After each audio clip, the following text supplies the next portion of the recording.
Hi everyone, আপনাদের খুব quickly একটু জুম হয়ে গেছে খুব বেশি। আপনাদের খুব কুইকলি একটা দেখাচ্ছি, লাইটটা মনে হয় ঠিক আছে। হ্যাঁ, সেটা হচ্ছে গ্রিডল প্যান সম্পর্কে বলছিলাম। এটা হচ্ছে গ্রিডল প্যান, যেটা এটাও কাস্ট আয়রন দিয়ে তৈরি করা। আপনাদেরকে যদি জুম করে দেখাতে পারি আমি একটু, এটা করি কি, এটা পুরোটাই সলিড। যারা চেনেন না তাদের জন্য দেখাচ্ছি।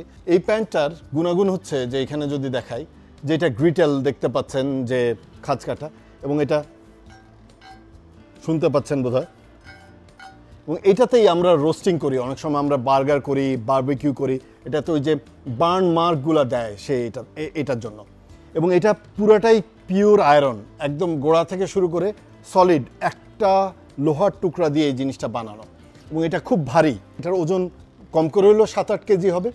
এবং এই প্যান্টটা যদি আপনার এই ধরনের প্যান্ট বাংলাদেশে পান, কিনতে পারেন, এটা দারুণ।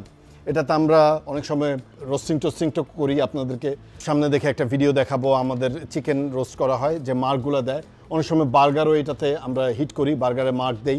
স্যান্ডউইচগুলো এটাতে আমরা করি, টোস্টিং করি। তো স্যান্ডউইচের উপরে ব্রেডগুলো যখন দেওয়া হয়, এটা মার্ক হয়। দারুণ, এটা দিয়ে খুব এই টোস্টিংয়ের কাজগুলো হয়। এটার আরেকটা ভার্সন আছে, সেটা হচ্ছে এইটা। ওই প্যান্টটা যে আপনারা দেখছেন, ওই প্যান্টটা যেহেতু কাস্ট আয়রনের, ওইটা আমরা সবসময় ধোয়ার পরে খুব ভালোভাবে শুকানোর পরে ওইটাতে আমরা তেল লাগায় রাখি না। যদি না তেল দিয়ে ওইটাকে মুছে রাখি, মানে তেল করে রাখি, নাহলে এটাতে জং ধরে যায়। আর এটা হচ্ছে নর্মাল প্যান, এটাও গ্রিডল প্যান, বাট এটা নন স্টিকি। এটা অবশ্য ওইটার মতো অত বেশি হিট জেনারেট করে না, কারণ এটা পাতলা। বাট এটা তো মার্কিংয়ের জন্য এটা দারুণ।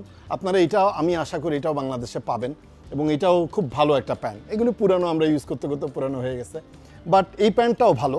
কিন্তু এই প্যান্টটা যে জন্য বলতে চাচ্ছিলাম, এই প্যান্টটা অনেক ভারী এবং অনেক মোটা। এটা যেই জিনিসটা হয় সেটা হচ্ছে, এটা প্রচুর পরিমাণে হিট জেনারেট করে। হিট জেনারেট করার জন্য যে ব্যাপারটা ঘটে, সেটা হচ্ছে ডিজায়ার্ড হিট, যেটা আমাদের দরকার পড়ে। অনেক সময় আমাদের দরকার পড়ে যে আমরা যখন কুক করি, দেখা যায় যে আমরা হয়তো একটা স্যান্ডউইচ টোস্ট করব, মার্ক চাই আমরা সেকেন্ডের মধ্যে, অর্থাৎ দিব, উল্টাবো, হয়ে যাবে। তো আমরা চাই না যে এটা পুড়ে যাক, ধীরে ধীরে হোক, বা বেশি টোস্ট হয়ে যাক। আমরা চাই জাস্ট হালকা একটু বার্ন মার্ক। এইটার বেলায়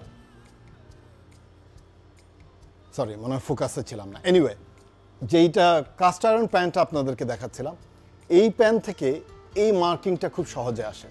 প্রচুর হিট হয়, কিন্তু জিনিসটা বার্ন হয় না। খুব মজার। ইন ফিউচার আমি ইনশাল্লাহ আপনাদেরকে এটার উপরে ভিডিও দেখাবো। দ্যাটস ইট।